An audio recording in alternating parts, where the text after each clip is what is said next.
We spend a lot of time wondering what animals are thinking, whether our dog is happy, whether the crow watching us from the fence has a problem with us specifically, whether the elephant at the zoo is suffering or fine. But we almost never flip the question around. What do they actually think of us? Not what we hope they think, not what feels nice to believe, what the science actually shows. And the answer is stranger, more complicated, and honestly more unsettling than most people expect. Start with dogs. Your dog loves you. Obvious. Done. Except researchers at Emory University trained dogs to lie completely still inside an MRI scanner. No sedation, just trained. And then they scanned their brains while exposing them to different scents. The scent of a stranger, the scent of another dog, the scent of their owner. One scent lit up a region of the brain called the caudate nucleus more than anything else. The same region that activates in humans when we see someone we love. When we anticipate something that genuinely makes us happy. It wasn't food, it was you. There is a specific part of its brain that activates for you, and almost nothing else produces the same response. You are neurologically a source of joy to this animal. But here's where it gets complicated. That same research showed dogs are reading you constantly. Your posture, your tone, the direction your eyes are pointing. They track human gaze better than chimpanzees do, better than wolves raised alongside humans do. This isn't just love. This is surveillance. Dogs have spent 15,000 years studying us. They know our patterns better than we know theirs. And researchers think a significant part of what looks like devotion is actually something closer to hypervigilance. An animal that has learned across thousands of generations that understanding humans is the difference between surviving and not. So is it love? Almost certainly yes. Is it only love? Probably not. Now move further out, past the animals we've domesticated, into the ones watching us from a distance. Crows remember faces. This isn't a fun fact. This is documented, repeated, peer-reviewed science. In a study at the University of Washington, researchers wore specific masks while trapping and banding crows on campus. The crows that got caught remembered those masks for years.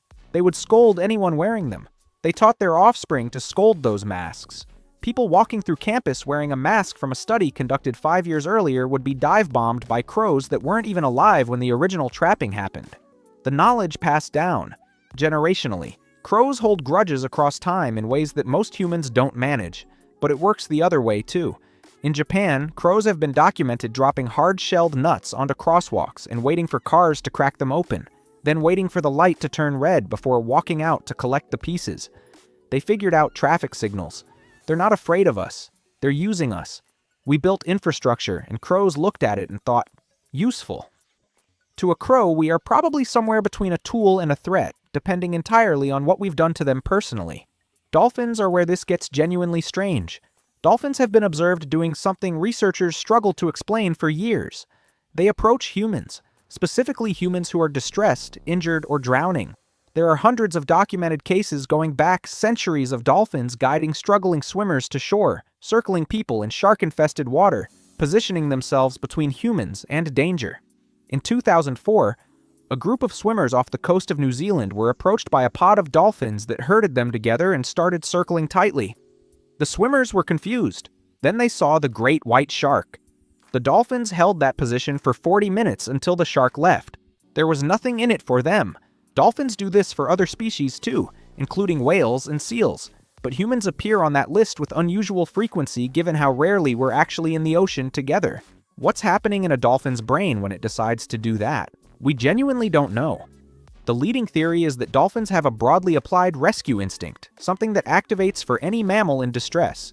But some researchers think it's more specific than that dolphins have developed something like a category for humans, a recognition that we are a particular kind of creature worth paying attention to. Whether that's affection or curiosity or something with no human equivalent at all, nobody can say. Rats have a category for us too, and what they do with it is genuinely hard to explain. In 2011, researchers at the University of Chicago ran an experiment that wasn't designed to be heartwarming.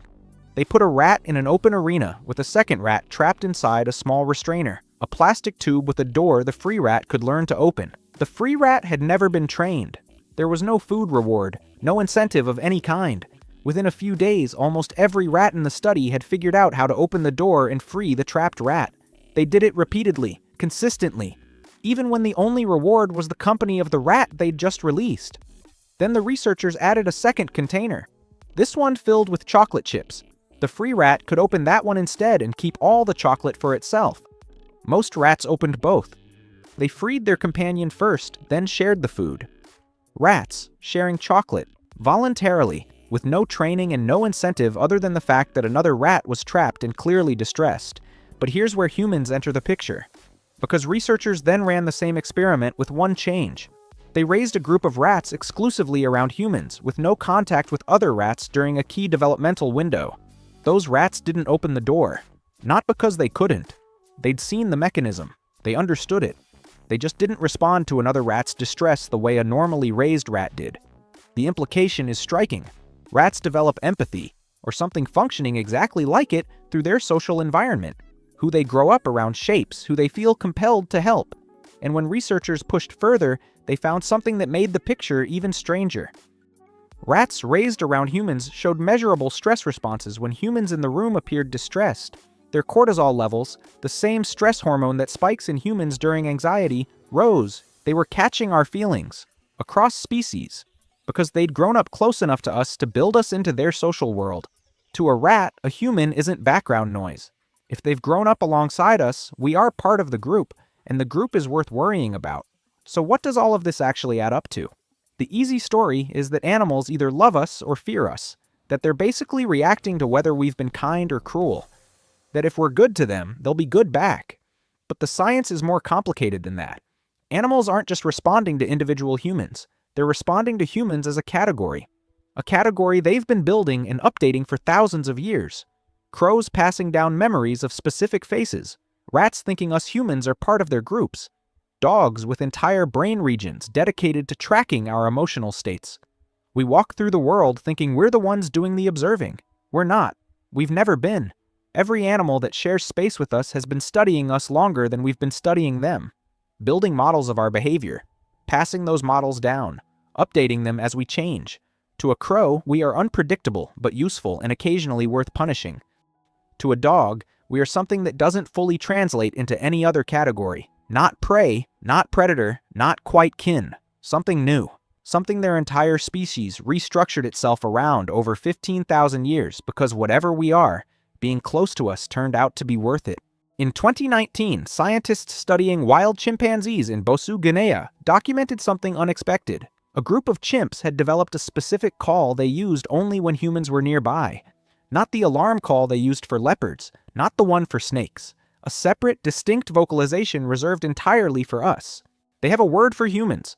We don't know what it means. We don't know if it's a warning or a label or something else entirely. But they made a category, gave it a sound, and they teach it to their young. Every species with the cognitive capacity to do so has built a picture of what we are. And those pictures were painted long before we started asking the question. The real answer to what animals think of us is that they've been thinking about us for far longer than we've been thinking about them. Who knows, they might know us better than we know ourselves, each in their own unique animal ways.